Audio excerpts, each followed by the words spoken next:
കുട്ടിയമ്മേ ഒരു മിനിറ്റ് ഒന്ന് വരാമോ? എന്താ പണി? എനിക്കൊരു കാര്യം പറയാനുണ്ട്. പറഞ്ഞു.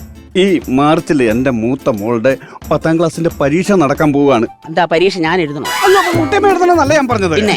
ഈ പരീക്ഷ നടക്കുന്നതിന് മുമ്പ് എന്നെ ഇവിടെ ഇറക്കി വിട്ടാൽ എന്നെ വേറെ ഏതെങ്കിലും സ്റ്റേഷനിലോട്ട് ട്രാൻസ്ഫർ ആക്കും. അപ്പൊ അതുകൊണ്ട് ഈ മാർച്ച് പരീക്ഷ കഴിയുന്നിടം വരെ ഞങ്ങൾക്ക് ഇവിടെ ഒന്ന് അനുവദിക്കണം. അത് കഴിഞ്ഞ് പുതിയ സ്റ്റേഷന്റെ പണി നടന്നുകൊണ്ടിരിക്കുകയാണ്. ഞങ്ങൾ അങ്ങോട്ട് മാറിക്കോളാം. കൊച്ചോളെ സാറ് പറയുന്നതിന്റെ അകത്തൊരു കാര്യമുണ്ട്. നമുക്കൊരു ഉപകാരം ചെയ്തു കൊടുക്കാം. പാവല്ലേ? പാവം. അതെ അതെ. എവളെ കെട്ട ഈ വീട് ആരതാ? നിന്റെ അല്ലേ? എന്റെ അല്ലേ? അപ്പൊ ഈ വീട്ടിൽ തീരുമാനം എടുക്കാനുള്ള അധികാരം എനിക്കില്ലേ? അത് ശരിയാ സാറേ, ഇവനാണ് ഇനി കുടുംബനാഥൻ. അപ്പൊ അവൻ അങ്ങ് തീരുമാനം എടുത്തു. അയ്യോ, അങ്ങനെ പറയല്ലേ, തീർത്ത് പറയല്ലേ. ഈ വീടിന്റെ ഗൃഹനാഥനായ ഞാൻ തീരുമാനം എടുക്കുന്നു. ഇപ്പൊ ഇറങ്ങണം ഇവിടുന്ന്. അങ്ങനെ അങ്ങ് പറഞ്ഞാൽ അങ്ങ് പോകാൻ അങ്ങനെ പറ്റില്ലല്ലോ. ഞാൻ യൂണിഫോം ഇട്ട ഒരു പോലീസുകാരനാണ്, നീ മനസ്സിലായോ? ചവിട്ടി ഇറക്കും ഞാൻ. നിയമം കയ്യിലെടുക്കുന്നു. നിയമം കയ്യിലെടുക്കും. എന്നാ എനിക്കൊരാളോട് ചോദിക്കാം.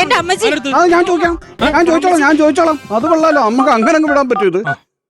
ഹലോ, SP ഓഫീസ് അല്ലേ? സാറേ, നമ്മുടെ കരിങ്കുന്നം പോലീസ് സ്റ്റേഷനല്ലേ? അവിടെ ഒരു ചെറിയ വിഷയമുണ്ട്. അതൊരു വാടക കെട്ടത്തിൽ നിൽക്കുന്ന കേസായിരുന്നല്ലോ. അപ്പൊ ഇത് കോർട്ട് ഓർഡറും എടുത്തോണ്ട് വന്നിരിക്കുകയാണ്. ആ പെണ്ണുപിള്ള ഇറങ്ങി കൊടുക്കണമെന്ന്.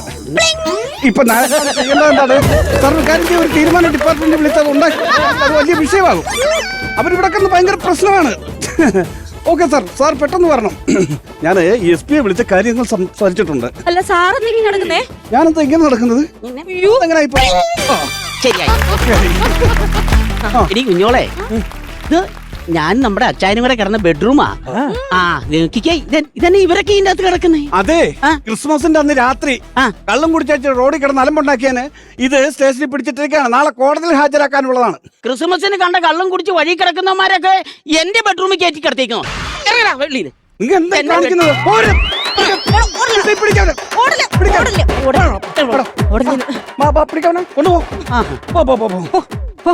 എന്ത് കഷ്ടമാന്ന് പറഞ്ഞു. എടോ, എന്ത് പണിയാണോ കാണിക്കുന്നേ? ഇതൊരു പോലീസ് സ്റ്റേഷൻ അല്ലേ?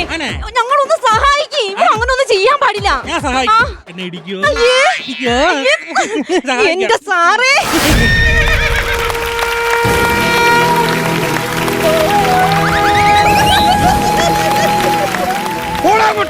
അങ്ങോട്ട് പോടാം. ഞാൻ കൂടെ കേട്ടാ സാറേ. മരത്തിൽ കൊണ്ട് കെട്ടിടും. ഒറ്റ ഒരുത്തൻ രക്ഷപ്പെട്ടു പോരുത്.